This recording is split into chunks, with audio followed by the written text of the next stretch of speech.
وما علينا إلا البلاغ المبين.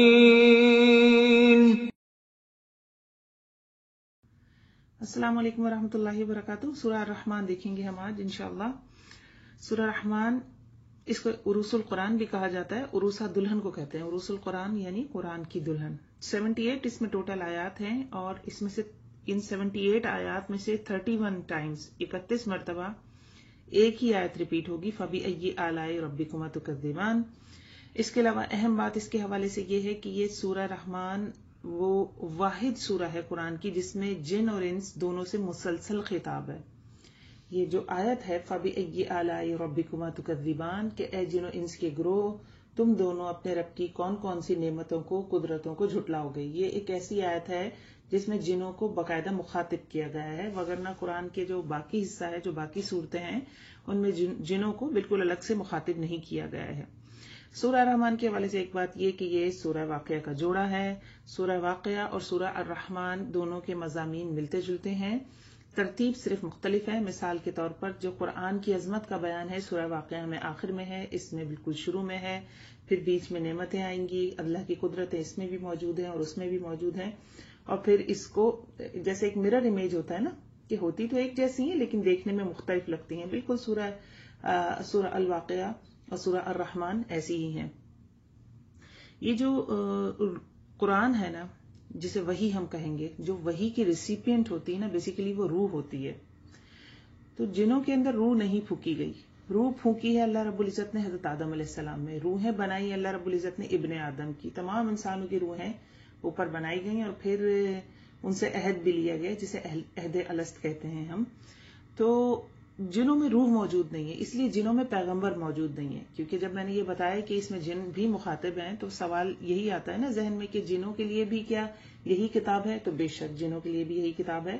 اور وجہ اس کی یہی ہے کہ جنوں میں پیغمبر نہیں ہے. یہ ہمیں قرآن میں بھی سورہ جن کے حوالے سے بھی جب ہم اس کا شان نزول دیکھتے ہیں تو پتہ چلتا ہے کہ جو جن آپ صلی اللہ علیہ وسلم کا جنہوں نے کلام سنا تھا تو وہ حضرت موسیٰ علیہ السلام کو ماننے والے تھے. انہوں نے کہا تھا کہ یہ تو ویسے ہی کلام ہے جو حضرت موسیٰ پہ اترا. قرآن سننے کے بعد انہوں نے یہ کہا تھا.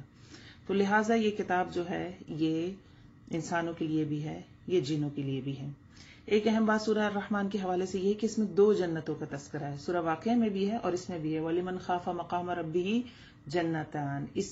ان 2 جنتوں کے حوالے سے مفسرین نے کافی تفاسیر بیان کی ہیں، لیکن سمجھنے والی ایک تفسیر جو ہم انشاءاللہ جس حوالے سے اس کو ڈسکس کریں گے وہ یہ ہے کہ جنوں کی جنتوں کا الگ تذکرہ ہے، انسانوں کی جنتوں کا الگ تذکرہ ہے. جنتان 2 جنتیں، کیونکہ جنوں کی ضروریات اور ان کے خوش ہونے کی اور ان کے غمگین ہونے کی کیٹیگری الگ ہے اور انسانوں کی الگ ہے.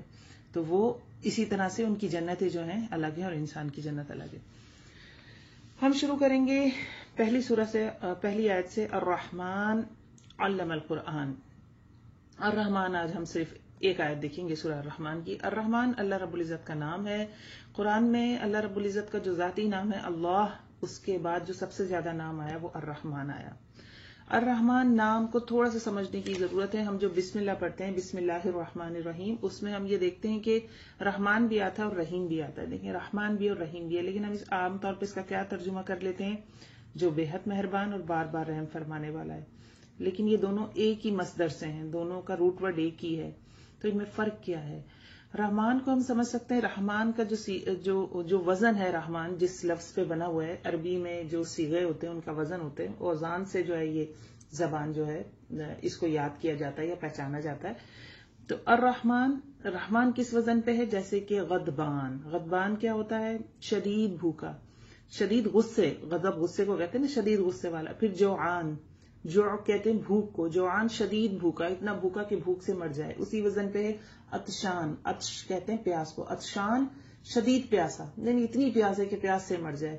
اسی صیغے پہ دیکھیے رحمان ہے. تو رحیم میں بھی اللہ رب العزت کی رحمت ہے، رحمان میں بھی اللہ رب العزت کی رحمت ہے. لیکن رحیم اور رحمان دونوں میں جو رحمت کا موازنہ ہے وہ یہ ہے کہ رحیم میں اللہ رب العزت کی رحمت ایسی ہے جیسے کہ ایک دریا بہ رہا ہے جو مستقل ہے، جو کنٹینیوس ہے اور وہ بہے جا رہا ہے اور وہ اس میں وہ جوش نہیں ہے. اگر ہم رحمان کو دیکھیں تو جیسے رحمان کے ہی وزن پہ طوفان بھی ہے. طوفان کیا ہوتا ہے؟ جوش ہوتا ہے نا اس میں. تو اللہ رب العزت کا ٹھاٹے مارتا ہوا سمندر رحمت کا وہ کس میں ہے؟ رحمان کے اسم میں نظر آتا ہے. اور رحیم میں بھی رحمت ہے. تو دونوں میں یہ فرق ہے تھوڑا سا. الرحمن اللہ رب العزت نے اپنا خوبصورت ترین نام یہاں استعمال کیا اور اسی نام سے اس سورت کا نام سورہ الرحمن ہے. اور اللہ رب العزت کی سب سے بڑی شان جو آئے گی، جو اللہ کی رحمت کی سب سے بڑی شان ہے، وہ قرآن ہے، جسے ہم انشاءاللہ اگلی لیکچر میں ڈسکس کریں گے. السلام علیکم ورحمۃ اللہ وبرکاتہ.